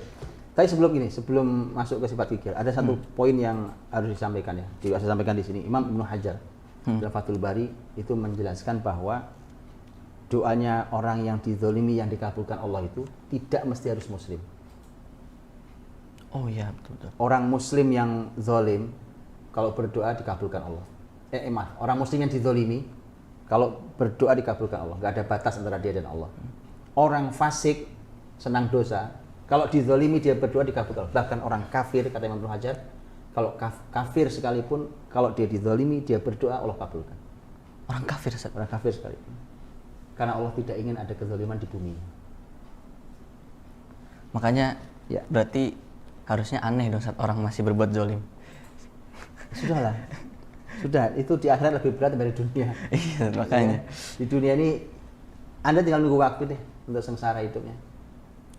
Silakan aja ditunggu. Hidupnya akan penuh dengan kesialan. Memang Anda pikir penguasa jadi menjadi orang hebat terus? Kan tidak. Lawang jabatan ada habisnya, uang ada jatuhnya, perusahaan juga ada hilangnya. Ya kan? Usia pasti menua. Anggap semuanya tidak hilang sampai Anda tua, usia pasti menua. Iya, betul, Sat. Mungkin kalau orang yang menzalimi itu sudah mulai merasa sial, kasih aja buku ini, Sat. Kasih buku ini. Iya, biar tobat gitu. Nah, nanti kalau ternyata sudah baca buku kok kesialan masih berlanjut, ditulis di belakang. Jika kesialan masih berlanjut, kuatkan takarub pada Allah. Iya. Karena resep dokter kan begitu. Iya, biasanya. Kalau masih berlanjut, nah itu. Ada catatannya gitu. Ya, jadi kuatkan takarub pada Allah, kurang dekat sama Allah. Kurang dekat. Kan Anda menjauhnya udah puluhan tahun, ya kan? Mendekat sama Allah baru 2 hari. Ya, kurang dekat sama Allah. Kurang dekat, lebih dekat lagi. Nanti Allah kasih solusinya. Iya. Masya Allah. Kikir gimana kikir? Iya, kikir. Oh, lanjut ya kikir. Iya, Sat. Lanjut ke cermin selanjutnya, cermin ke-7 tentang kikir hanya membuat fakir. Kikir hanya membuat fakir. Indah, Sat, kalimatnya. Kikir hanya membuat fakir. Seperti hadis riwayat Muslim di pembuka tema itu, Sat, bahwa ternyata kekikiran itu telah menghancurkan umat sebelum kita, Ustaz. Dan menyebabkan mereka menumpahkan darah dan menghalalkan mahram mereka. Kemudian di paragraf selanjutnya Ustaz menuliskan bahwa hadis di atas sekilas bertentangan dengan logika kita hari ini. Karena logikanya seorang yang rajin mengumpulkan uang termasuk dalamnya tidak mudah memberi kepada orang lain alias pelit dan kikir. Iya benar Ustaz gitu. Orang hari ini berpikir gitu. Kalau punya uang terus tidak dibagi ke orang lain, Harusnya kaya dong. harusnya kaya kan numpuk jadi nggak dikasih. Harusnya kaya. Tapi Ternyata hancur. Hancur dengan logika hadis ini, logika syariat jadi hancur Ustaz. Itu Kok itu bisa? yang disebut dengan yang sering kita sampaikan ya, beda manusia matematika bumi dengan matematika langit itu kadang beda. Orang pelit itu kan harapannya gitu ya, secara hitungan matematika, ya kan? Iya. Dia akan mengumpulkan pundi-pundi lebih besar. Tetapi secara hitungan langit itu salah, karena ada hak orang lain pada hartamu. Kalau itu salah, maka ada hukumannya. Nah, hukuman itu malah menghabisi semua harta. Itu matematika langit tuh. Kenapa? Karena emang sampai lihat kalimat wa ahsin kama ahsanallahu ilaik. Kamu yang baik dong sama orang lain. Allah tuh udah baik kan sama kamu. Jadi sampai Allah membandingkan kebaikan Allah dengan kita itu kan sebenarnya nggak level kan? Iya. Ya, berbuat baiklah kamu sebagaimana Allah telah baik pada kamu, itu kan tidak level sebenarnya. Terus Allah sebaik ini sama kita, kemudian Allah sudah baik loh sama kamu, sekarang kamu baik sama Allah ya. Ya gimana kita bisa seperti Allah, kan nggak mungkin. Iya. Tapi artinya bahwa sampai Allah itu membuat perbandingannya sampai kayak begitu. Saking bahwa supaya kamu harus jadi orang baik. Ayo ahsin, ayo berbuat ihsan. Menjadi muhsinin. Jadi pelit apa tuh nggak ada. Kikir, sifat kikir dalam Islam tuh nggak ada. Sampai Allah berfirman, wa may yuqashuhha nafsihi faulaika humul muflihun. Siapa yang menjaga dirinya dari kikir pelit, maka dia orang-orang yang beruntung, orang-orang yang bahagia, orang-orang yang sukses. Jadi itu al-falah, muflihun itu kan falah. Falah itu kan bahagia, ya kan? Kemudian sukses. Itu al-falah. Artinya kunci bahagia itu hilangkan sifat kikir dari diri kita. Wallahi, orang yang memberi itu bahagia. Kalau ada orang yang bilang orang menahan hartanya, pelit, ya kan? Kemudian dia merasa bahagia karena duitnya banyak. Saya ingin berikan jaminan bahwa yang biasa memberi lebih bahagia dari Anda berlipat-lipat. Dan itu nyata Ustaz. Iya, dan satu lagi sukses. Hidup kalau mau sukses, berbagi sama orang lain. Bukan malah menyimpan hartanya gitu. Iya, berbagi sama orang lain. Ternyata berbagi harta itu justru memberikan kesuksesan. Kesuksesan. Makanya kebayang tidak? Ya saya sampaikan adalah muslimin dulu kalau berkarya ya dibagi. Karyanya bahkan ayo lakukan yang Ya. Dibagi secara luas, gratis bahkan Ustaz. Iya, jadi makanya ketika Nabi mengatakan di hadis yang tadi riwayat Muslim tadi itu, wattaqus syuhha fa inna syuhha ahlaka man kana qablakum. Takutlah akan kekikiran karena sifat kikir itu menghancurkan umat sebelum kalian. Hamalahum ala an safaku dima'ahum wastahallu maharimahum.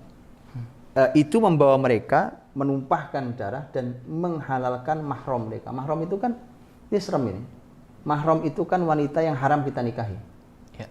Ya, kita tahu wanita haram kita nikahi kan. Berarti kalau kita ibu kita, ya kan, kakak adik kita yang perempuan, ya kan, bibi kita, anak kita yang perempuan, itu kan tidak boleh dinikahi tuh.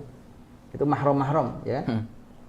Nah, maka itu bayangkan bagaimana sifat kikir itu sampai terjadi kejahatan seksual. Ya kalau nggak nyambung ya sudah, itu spiritual sifatnya. Tapi itu nyambung Ustaz aslinya. Tapi kejadiannya bukan cuma kejahatan seksual biasa loh ini. Karena ini kejahatan seksual dengan keluarga. Iya.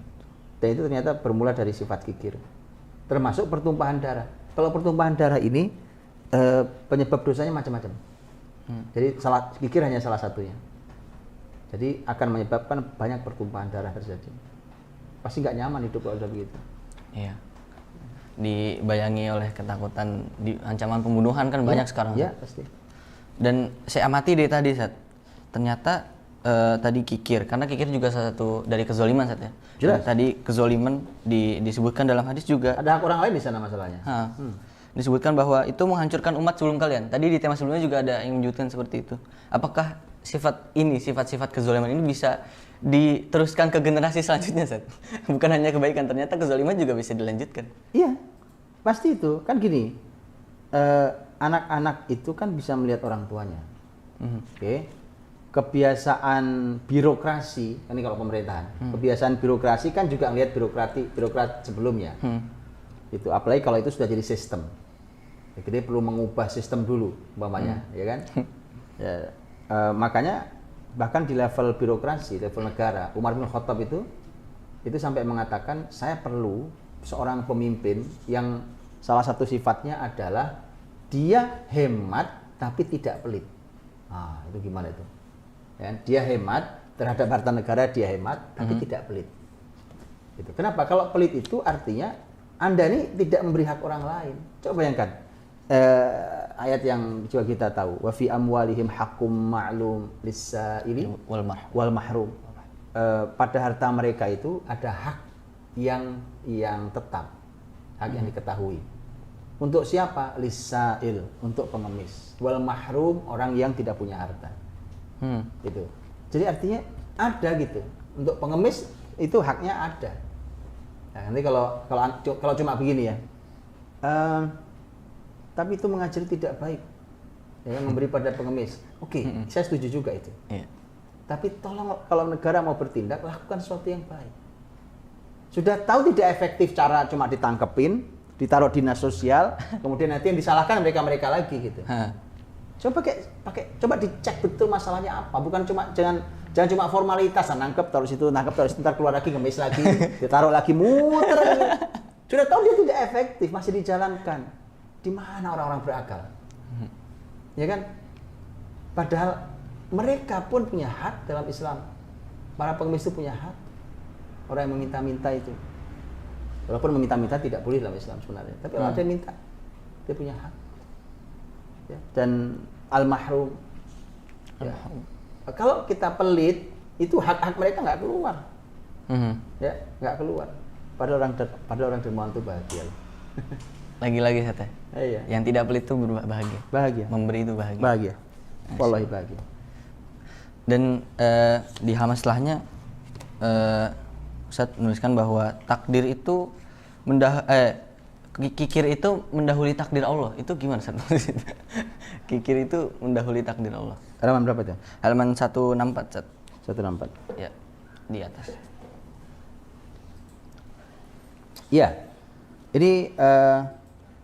Ini penjelasan Imam Al-Munawi dalam kitab Fathul Qadir. Dia mengatakan sebagian orang-orang bijak berkata, para ahli hikmah berkata, kekikiran itu mendahului takdir Allah. Dan barang siapa yang mendahului takdir, maka dia mendahului dan melawan Allah. Siapa yang berusaha melawan al-haq, maka dia akan dikalahkan. Kalau melawan Allah maksudnya akan dikalahkan. Karena orang yang tamak menginginkan sesuatu yang tidak ditakdirkan untuknya, maka hukumannya di dunia akan dihalangi dari banyak hal dan di akhirat ada kerugian. Dan di akhirat adalah kerugian. Ya, ini maksudnya ini penjelasannya. Orang kikir pelit itu kan nanti pasti dia akan berdampak juga rakus. Iya, betul. Ya, karena memang target dia mengumpulkan pundi-pundi sebanyak-banyaknya. Harta semelimpah-melimpahnya dia dikumpulkan sebanyak-banyaknya. Kalau udah masuk ke dia ditahan nggak keluar, ya kalau perlu dia mengambil lagi yang lain. Nah, orang-orang yang begitu, orang-orang yang tamak begitu itu disebut mendahului takdir. Mendahului takdir itu maknanya adalah bahwa lah ini kan belum jadi jatahmu, kamu sudah ngambil. Bisa jadi dia bisa jadi nanti beberapa waktu ke depan takdirnya milikmu juga, ya kan? Tapi sekarang masih haram buat kamu. Maka kemudian kalau kamu ngambil sekarang itu maknanya apa? Maknanya kamu mendahului takdir. Ini bahasa saja, ungkapan saya. Oh, ungkapan. Kalau kamu mendahului takdir, kamu melawan Allah. Kalau kamu melawan Allah, pasti kamu kalah. Kalau kamu kalah, maka ini ada kaidah di usul fikih. Kalimat ini sebenarnya kaidah di usul fikih. Ketika para ulama usul fikih mengatakan bahwa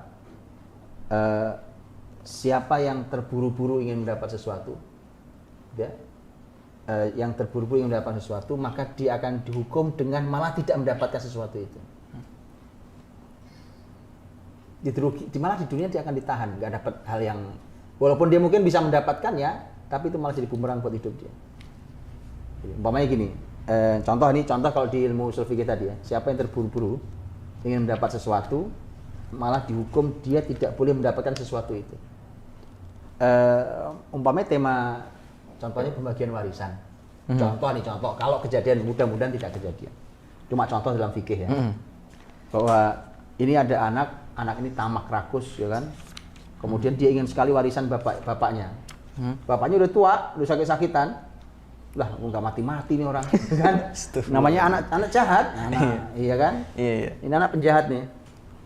Akhirnya dia racun tuh bapaknya.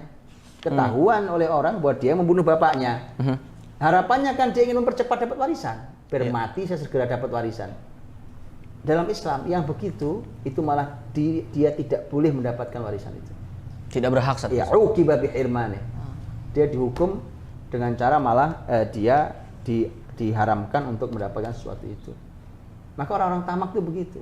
Dia dihukum, nanti dia di dunia tidak mendapatkan yang diinginkan. Kalaupun dia dapat bendanya, dia nggak dapat ruhnya, nggak dapat bahagianya.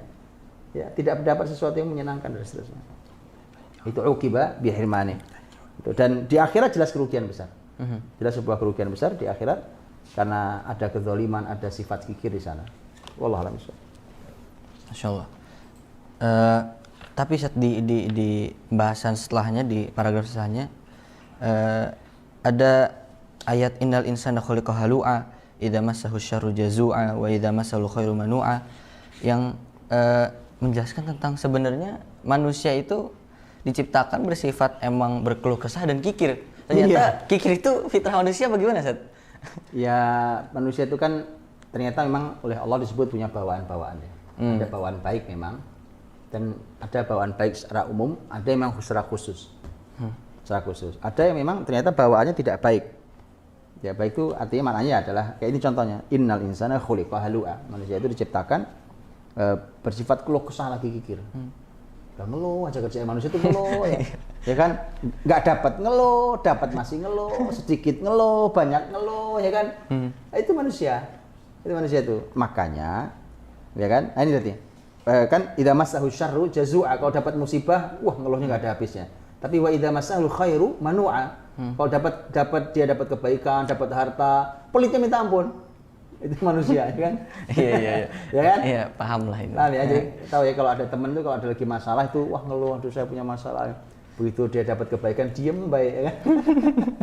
Ya kan? Jadi enggak ada cerita-cerita acan ya kan bilang. Sudah enggak ada itu. Nah, itulah perjuangannya pendidikan Islam. Sifat-sifat buruk begini ini harus berhasil dibersihkan dari manusia. Mereka harus menjadi jiwa-jiwa yang mulia, jiwa-jiwa yang dermawan. Itu menghilangkan semua sifat buruk yang ada pada diri manusia. Karena manusia itu ya karena dia itu dari tanah kan, diciptakannya, ya kan. Maka manusia itu senang banget dengan tanah. Gitu ya. Nah, ya. Terutama kaum laki-laki. Kaum laki-laki diciptakan dari tanah itu. Emang perempuan enggak maksudnya melihat kepada penciptaan Adam dan Hawa. Gitu. Kalau Hawa diciptakan dari tulang rusuknya Adam, ya kan, sementara Adam diciptakan dari tanah. Maka ulama mengatakan kaum laki-laki itu ambisi tertingginya tanah, tapi perempuan ambisi tertingginya laki-laki. Karena diciptakan dari laki-laki. Paham maksudnya? Ya, nah, maka kalau urusan harta tuh wah laki-laki tamak banget. Urusan harta, karena semua kan dari tanah itu. Ya kan, barang tambang dari tanah, pertanian dari tanah, hasil-hasil dari tanah, semua dari tanah. Itu. Nah, kalau perempuan ambisinya pada kaum laki-laki. Nah, itu artinya tentang ketamakan, tentang sifat kikir dan segala macam ya. Dan sifat-sifat buruk ini yang harus dihilangkan dengan pendidikan Islam. Dan di halaman 171 riwayat dari Anas bin Malik, Rasulullah SAW bersabda bahwa seseorang akan terlepas dari kekikiran jika menunaikan zakat, menjamu tamu, dan memberi orang yang memerlukan, artinya membantu orang yang tidak mampu. Ya. Dan itu ternyata itu bisa melepas kita dari sifat kikir. Betul, karena membayar zakat itu nggak gampang. Oh gitu, Ustaz. Saya belum bayar zakat, belum pernah bayar zakat. Belum Belum ya? pernah. Iya. Orang kalau tapi orang itu juga aneh ya. Bayar zakat itu kan rata-rata paling 2,5%. 2,5% itu apa artinya? Cuma gara-gara harus dihitungin setahun. Setahun terkumpul lah harta selama setahun tuh. Ya kan? Kan kalau bayarnya berapa zakatmu? Sekian ratus miliar. Kan sedap dengerin. Ya kan? Iya. Itu kalau nggak pakai iman, sekian ratus miliar. Itu kalau investasi jadi perusahaan lagi. Ada berapa perusahaan lagi itu? Jadi orang membayar zakat itu bayangkan ya, itu bisa menghilangkan sifat kikir manusia. Padahal, teman-teman lihat, padahal zakat itu hukumnya wajib. Dalam Islam itu kita diberi Allah sunnah-sunnah agar lebih mulia lagi. Jadi kalau babnya coba Anda baru bayar zakat, nah itu levelnya baru naik sedikit dari kikir. Gitu. Tapi belum dermawan banget, belum. Karena yang disebut dermawan itu Anda jalankan yang wajib, Anda jalankan juga yang sunnah. Yang infak, yang wakaf itu kan hukumnya sunnah sebenarnya. Tapi ajaibnya adalah justru kayak wakaf, infak secara umum itu bisa lebih luas hasilnya dibandingkan zakat. Karena ini hikmahnya. Karena Allah tuh hanya memberikan beban wajib hanya pada yang sedikit. Tapi orang-orang beriman begitu dikasih pintu yang sunnah itu tidak ada batasnya. Anda mau wakaf berapa? Wakafin wakaf semua, bisa semua. Sampai ada pembahasan di fikih. Boleh tidak orang yang masih hidup dan sehat mewakafkan seluruh hartanya? Ulama menjawab boleh. Orang masih sehat nih dan hidup masih seger bugar sehat masih bisa nyari uang. Kemudian dia bilang kayaknya saya mau wakafin semua harta saya. Dia panggil nazir yang dia percaya, bilang saya wakafkan seluruh harta saya. Rumah, tempat tinggal saya ini, semua uang di rekening saya, mobil yang sekarang saya punya, apa perusahaan yang saya punya, semua saya wakafkan. Boleh? Ulama bilang boleh. Itu luar biasa, ya kan? Jadi menuju tak terbatas dan melampauinya gitu. Dan itu betul-betul menuju tak terbatas. Tidak terbatas. Dan kita kan bisa menjumpai bagaimana keajaiban orang-orang bahkan sekarang masih hidup sebagian orang yang itu wakafnya aja kita bacanya aja sudah ngeri loh. Begitu besarnya. Dan dia hidup dengan cara yang simpel, sederhana, simpel. Dia sudah nggak tahu sebenarnya saya punya duit berapa juga saya nggak tahu. Perusahaan dia udah nggak karuan banyaknya dan itu diwakafkan, mau diwakafkan.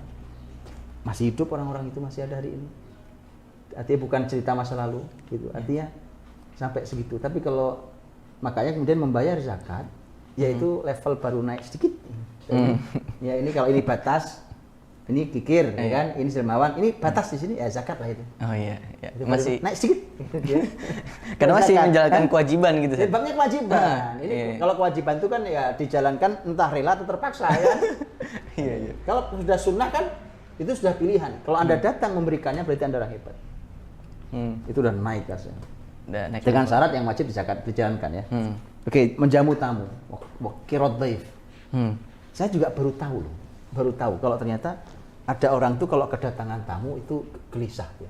Gelisahnya itu ada dua jenis. Ada gelisah karena dia ingin menjamu sebaik-baiknya. Ya, kalau ini sih saya tahu banyak. Karena di Quran juga ada. Tapi yang kedua nih saya nggak tahu nih. Ternyata ada orang yang gelisah kalau dapat tamu itu tamu lagi. Gitu. Merepotin aja nih. Loh, saya baru tahu itu. Ajaib kan Nabi Ibrahim alaihissalam. Hal ataka haditsu dhaifi Ibrahim al-mukramin. Idkhalu alaihi faqalu salama qala salamun qaumun munkarun. Ya kan? Salamun qaumun munkarun itu artinya ketika tamunya Nabi Ibrahim datang mengucap assalamualaikum, Nabi Ibrahim jawab waalaikumsalam. Wah, saya nggak ada yang kenal siapa kalian nih. Bayangkan, dapat tamu tidak dikenal. Apa yang dilakukan Nabi Ibrahim? Faragha ila ahlihi faja'a bi'ijlin samin. Dia diam-diam datang ke istrinya, panggangin itu apa? Daging anak sapi yang gemuk. Nyari bukan yang kurus, bukan tulang-tulang doang isinya ya kan? Ya kan? Tulang orang tahu nyesepin tulang itu. Dia bilang ijlin samin. Anak sapi yang gemuk. Dalam ayat yang lain ijlin hanid. Itu daging apa namanya? Daging sapi, anak sapi yang dipanggang di atas batu. Makanya sampai sekarang teman-teman cara memanggang dengan rasa paling enak di atas batu. Itu ayat loh, ayat Quran. Nah, tamu nggak dikenal. Jamuan Nabi Ibrahim pada tamu itu adalah daging sapi yang dipanggang, yang gemuk pula. Barbeque gitu satu. Iya, coba. Tamu nggak dikenal loh itu. Ah. Tamu nggak dikenal, kita tunggu di depan luar sebelum kita pergi kan.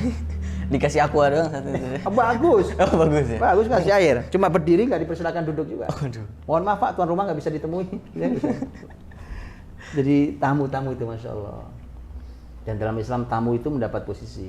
Karena kita tidak tahu keadaan dia. Itu diperhatikan. Jangan-jangan dia sudah melampaui perjalanan menempuh padang pasir, menempuh perjalanan jauh, mungkin kelaparan, mungkin kelelahan, mungkin hanya sekedar ingin minum, mungkin sekedar ingin duduk rebahan, mungkin ingin. Itu dalam Islam sangat diperhatikan. Maka dulu ada wakaf-wakaf yang gunanya untuk menjamu tamu.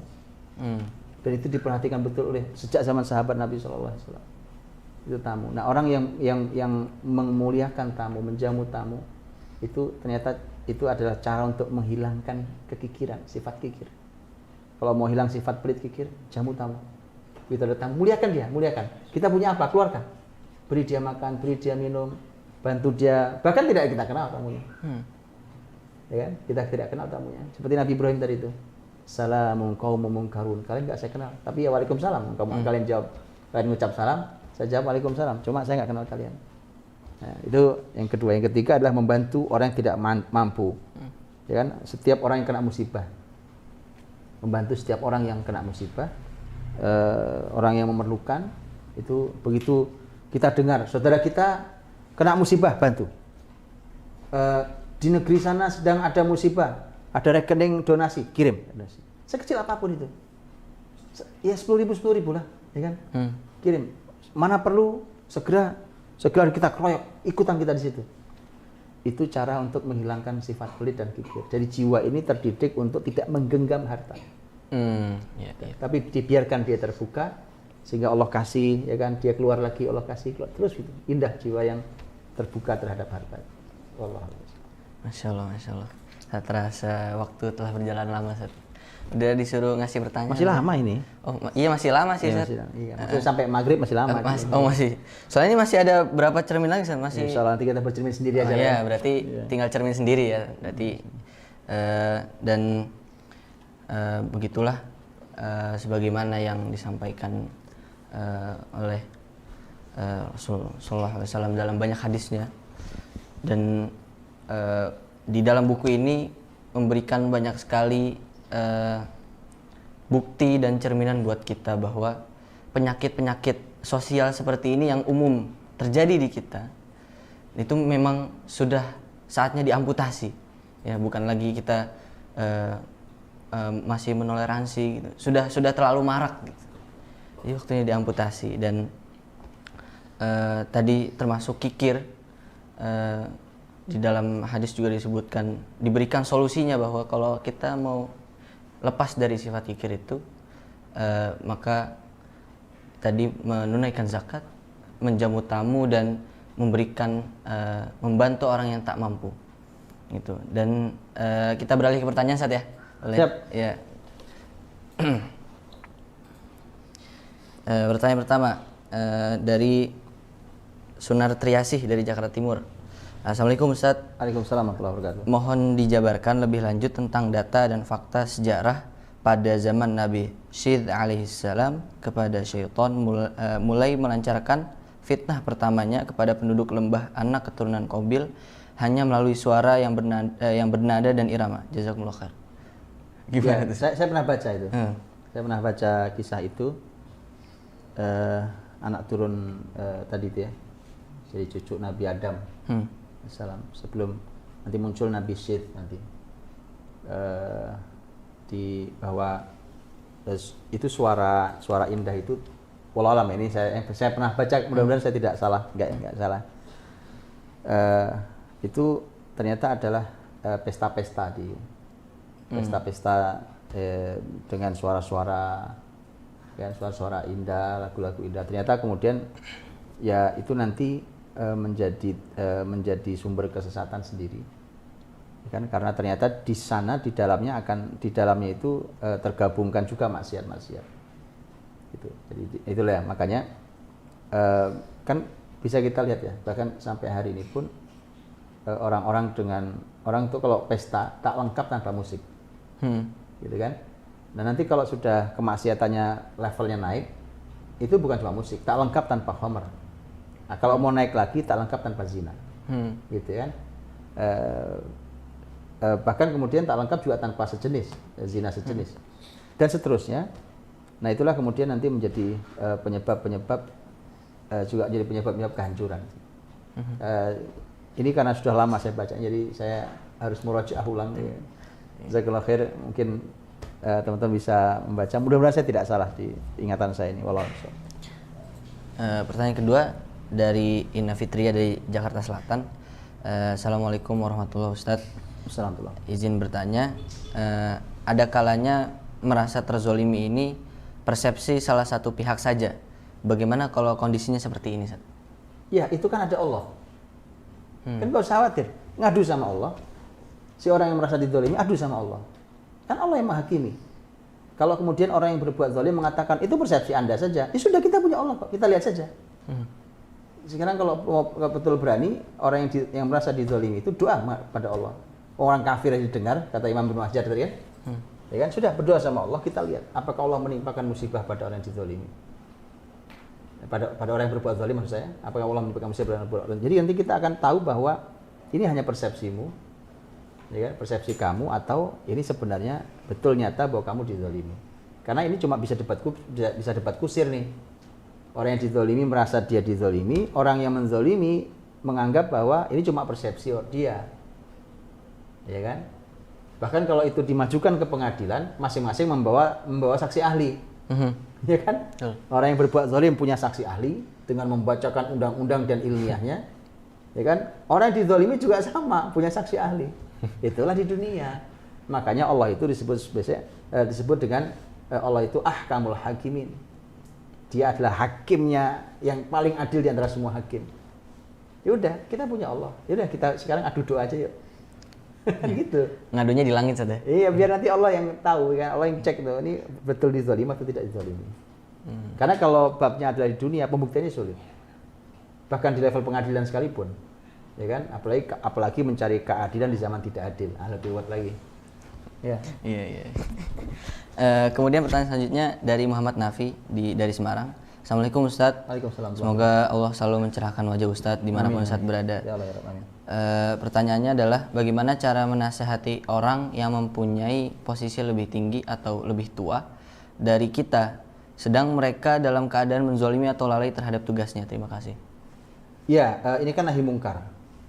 Ya kan? Ada kemungkaran dilakukan oleh orang yang punya kuasa atau orang lebih senior. Para ulama juga sudah menjelaskan tentang fikih nahi mungkar.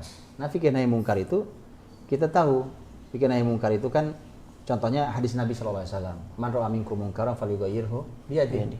Fa illam yastati' fa bi lisanihi, fa illam yastati' fa bi qalbihi, wa adhaful iman." Yang pasti adalah kalau ada kemungkaran, itu yang pertama kali yang menolak harus hati kita.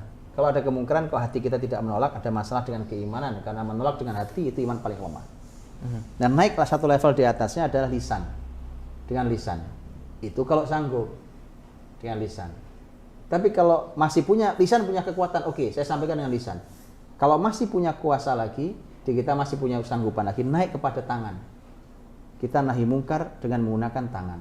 Tangan itu maknanya bisa kekuasaan kita, bisa kemampuan fisik kita. Betul, tangan kita juga bisa, ya kan? Itu untuk nahi mungkar. Nah, tapi tadi semua berdasarkan kekuatan, karena kalimatnya istita'ah, fa illam yastati'. Jadi istita'ah kemampuan. Jadi menggunakan tangan, Nabi SAW ketika menyampaikan nahi mungkar dengan tangan, itu dengan kekuasaan kita, dengan mungkin link kita, dengan apa kita untuk menghentikan kemungkaran, maka kalau itu bisa kita lakukan, kan kalau bisa. Artinya itu ada kalimat kalau bisa. Kalau tidak bisa, Anda turun. Pakai lisan, pakai kalimat saja. Pakai kalimat. Itu kalau bisa juga. Oke? Nah, tapi kalau urusan hati, itu semua bisa. Karena setiap kita menolak dengan hati kita kan nggak ada yang masalah. Kenapa? Kalau lisan dan tangan menggunakan kata kalau bisa, itu dikarenakan ada dampaknya. Orang yang berbuat zalim itu, apalagi orang itu yang mau kita tegur punya kekuasaan, lebih tinggi dari kita, lebih tua, lebih senior dari kita, itu bisa berdampak sangat buruk juga buat kita. ya, bahkan bisa berdampak sangat buruk buat orang lain.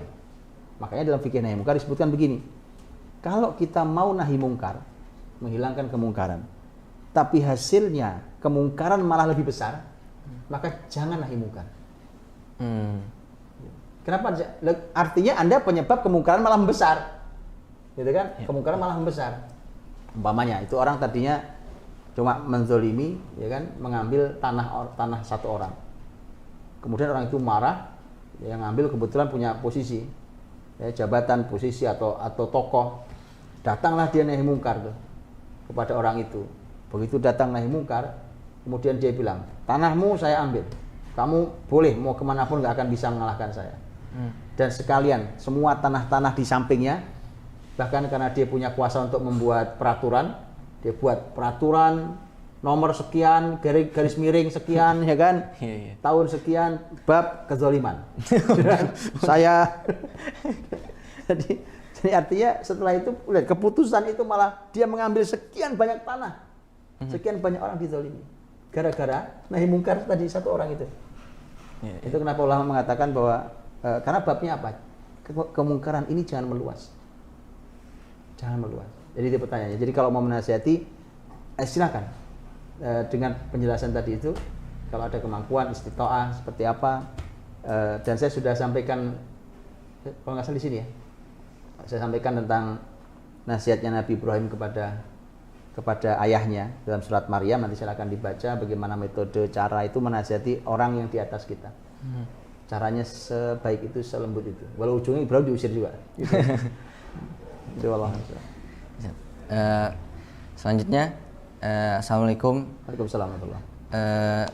Kisah penjahit baju sultan tadi yang dianggap sebagai orang yang zalim, apakah bisa ini dikiaskan ke penjual makanan di depan lembaga keuangan finansial atau membuatkan software yang sifatnya umum, bukan terkait koribawinya, juga tidak diperkenankan? Ini.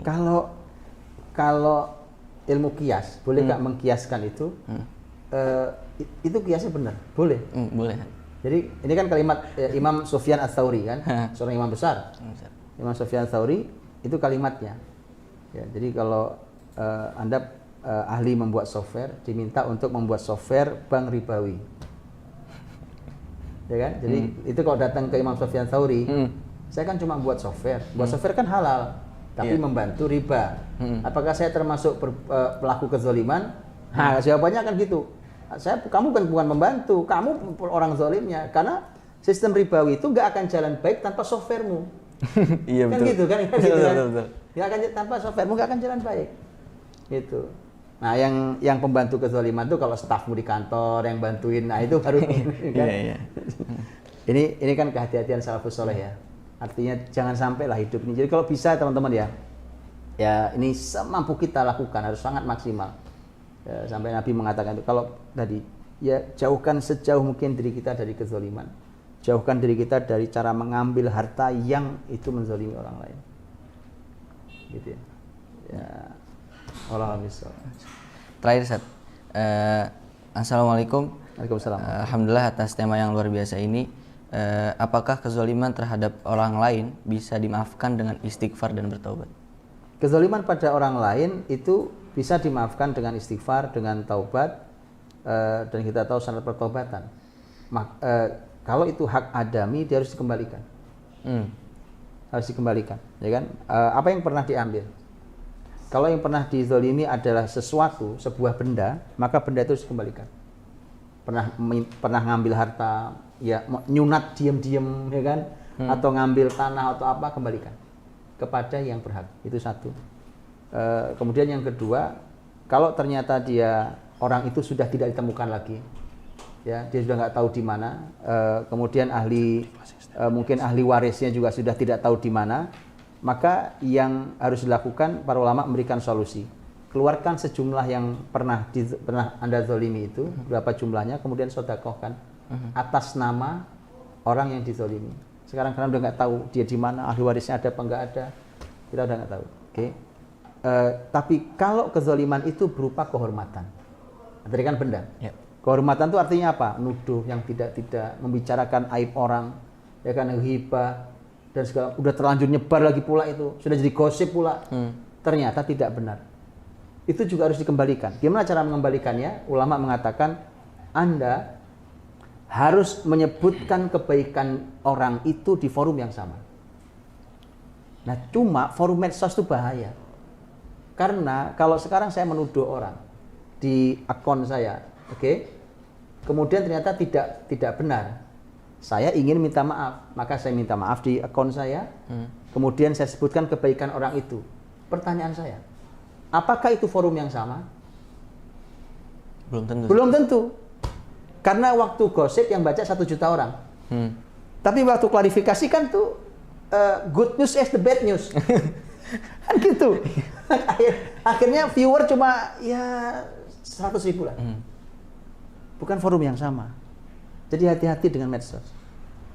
Gosip di medsos hati-hati. Bukan forum yang sama itu.